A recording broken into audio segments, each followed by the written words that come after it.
Coming up on Cedar Valley Today, we take you to Wartburg College where a presidential candidate is about to speak. And a well-known grocery chain announces a big recall in Iowa. And the people of Waverly waited for an update on the Green Bridge last night. We give you all the details. This is Cedar Valley Today.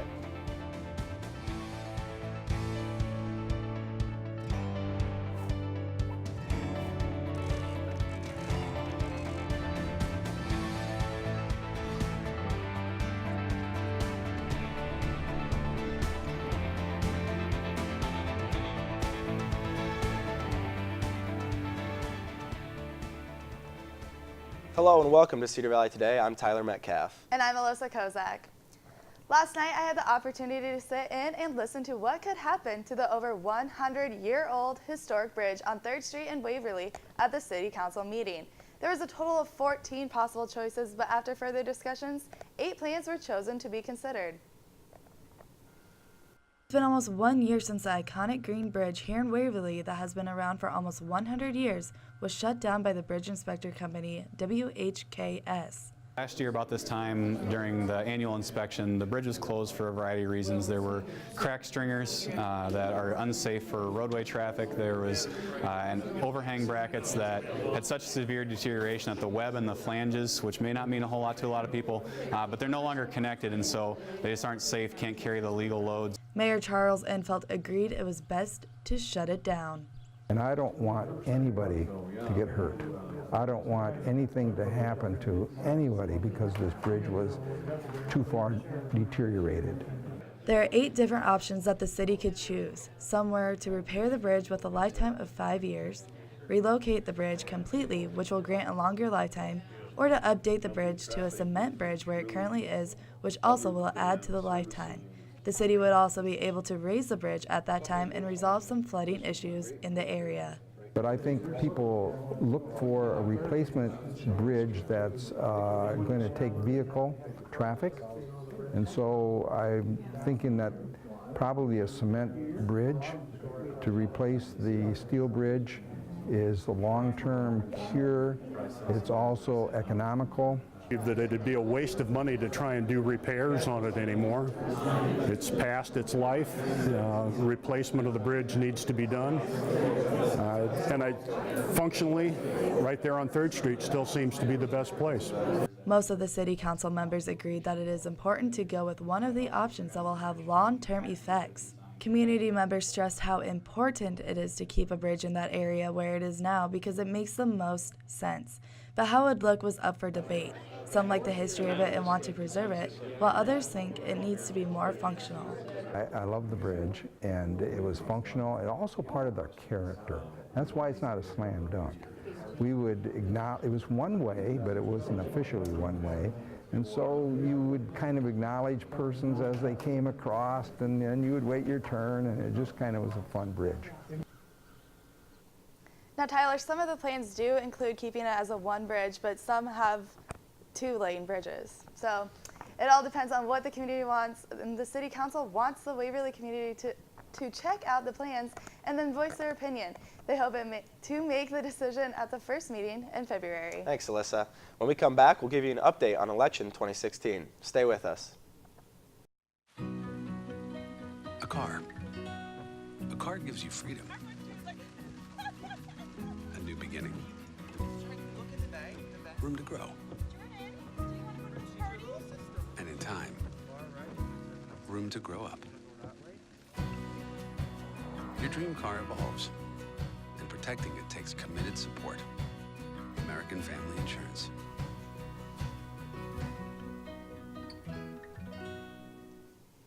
Republican presidential candidate Marco Rubio was making stops all across Iowa yesterday.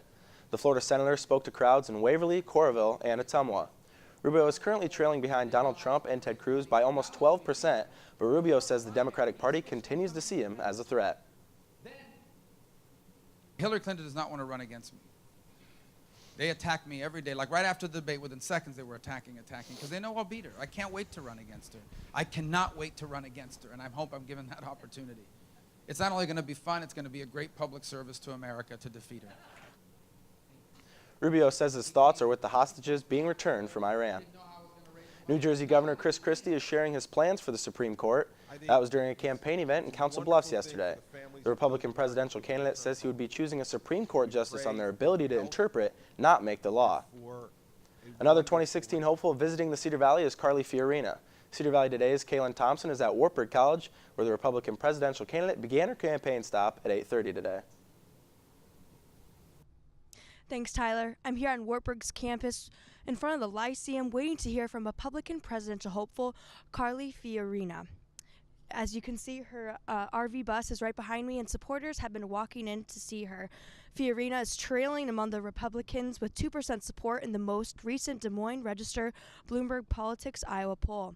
Her campaign, or blueprint as she calls it, has 6 items: simplify the tax code, pass zero-based budgeting, repeal the Affordable Care Act, stand for life, as she's been very vocal about defunding Planned Parenthood, controlling immigration by securing the borders, defeat ISIS. We'll have your full coverage in tomorrow's newscast. Reporting for Cedar Valley Today, I'm Kaylin Thompson. Thank you, Kaylin. Democratic presidential candidates Hillary Clinton, Martin O'Malley, and Bernie Sanders spoke at a rally yesterday. The event in South Carolina was celebrating Martin Luther King Day. During the rally, Sanders spoke about what the day meant to him. In the afternoon, he also spoke to a crowd in Birmingham. After that, he toured historic civil rights locations in Alabama. When we come back, we'll take a look at what's trending in the Cedar Valley. You live in the fast lane. We get that.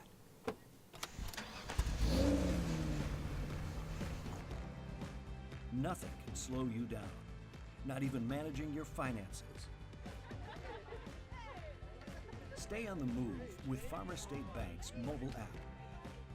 Deposit checks and transfer money quickly and securely. Farmers State Bank. Ready for the app?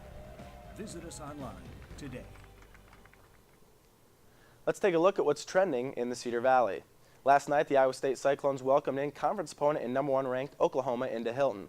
With the Cyclones winning 82-77, no one is safe at the top of the rankings in college basketball this year, especially if they travel to Iowa. Teams from Iowa have beaten a #1 team 3 times this year so far.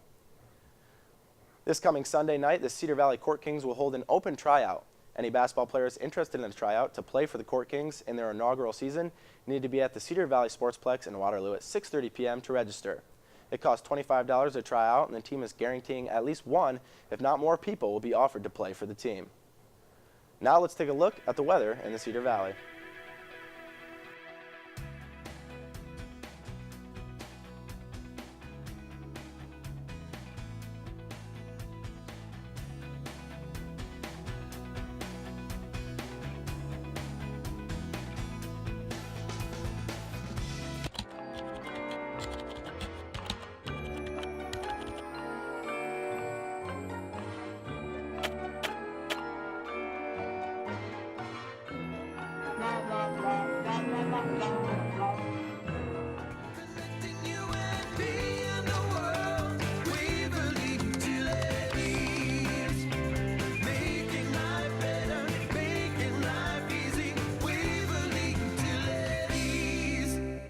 It's internet and TV like never before. Introducing Extreme. With extreme flexibility to watch live TV on your favorite devices in your home, plus the power to watch your DVR shows on the go. Extreme speeds up to 150 meg and an ultra-fast Wi-Fi system built for multi-streaming HD. You can even access popular apps on your TV. Simple, powerful, extreme. New from MediaCom. It's cold season, a time many of us experience the sniffling and sneezing from the common cold. It turns out Americans suffer from over 1 billion colds each year. But how to best prevent or treat the virus? Martha Shade gives us some insight in today's Health Minute. We all know the symptoms: a sore throat, sneezing, and a runny nose. Colds are all too common this time of year, but a new review from the Canadian Medical Association contains tips on how we can fight back. The researchers looked at results from 67 trials and found that good old-fashioned hand washing may be the best way to prevent catching a cold. Studies in children found that those taking zinc had fewer colds than other kids. The researchers say that adults may benefit as well. Probiotics may be helpful to ward off colds, but vitamin C, the gold standard of cold fighters, did not seem to help the average patient, nor did echinacea. So what happens if you do get sick? Medications like ibuprofen and acetaminophen help relieve the aches and pains, but they will not make the cold go away any faster. And almost all colds are caused by viruses, so taking antibiotics is not recommended. Cold symptoms usually go away in about 7 to 10 days. If you aren't getting relief by then, see your doctor. It may be more than a cold. For today's Health Minute, I'm Martha Shade. Iowa is one of 31 states where Trader Joe's is recalling its cashews. The grocery chain is pulling their store brand cashew pieces because of a possible salmonella contamination. They're asking shoppers to throw the cashews out or return it to the store for a full refund. Trader Joe's says no one has gotten sick and the recall is out of caution. Admit it, one of the last things you do before bed is check your phone. We're all guilty. But staring at the bright smartphone in a dark room can not only hurt your eyes, it can affect your sleep. Now Apple has a new program it says may help you snooze better. Mary Maloney explains it in today's Consumer Watch. Many things can interrupt your sleep. A pesky roommate. Hey, are you awake?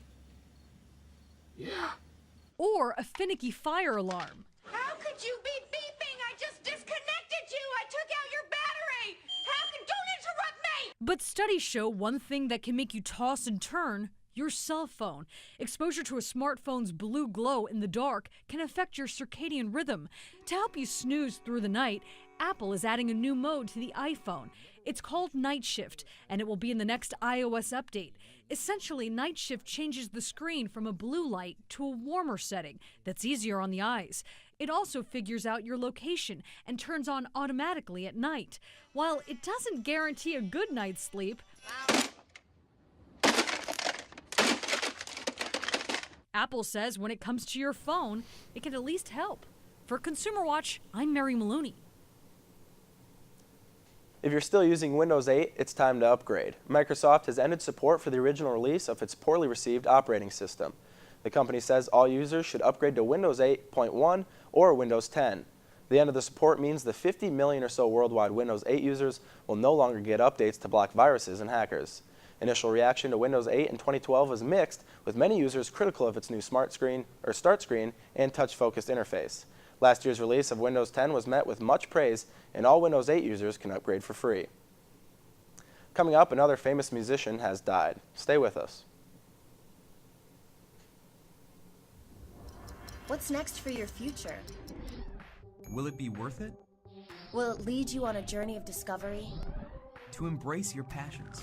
Unlock your potential? And realize your purpose. With Wartburg, you can. And you will, because you are worth it. Wartburg. Worth it. Schedule your campus visit and learn how Wartburg is worth it at wartburg.edu/worthit. Another musician has passed away. Glenn Frey, co-founder and guitarist for the rock supergroup The Eagles, has died. A publicist for the band confirmed Frey died yesterday in New York City.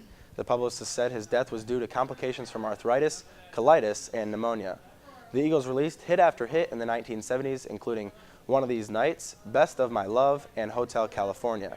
Frey played guitar and keyboard, and he also took lead vocal duties for the band on tunes like Take It Easy and Tequila Sunrise. Frey saw solo success with the 1982 release, No Fun Allowed. He hit the top 40 with The Heat Is On and You Belong to the City.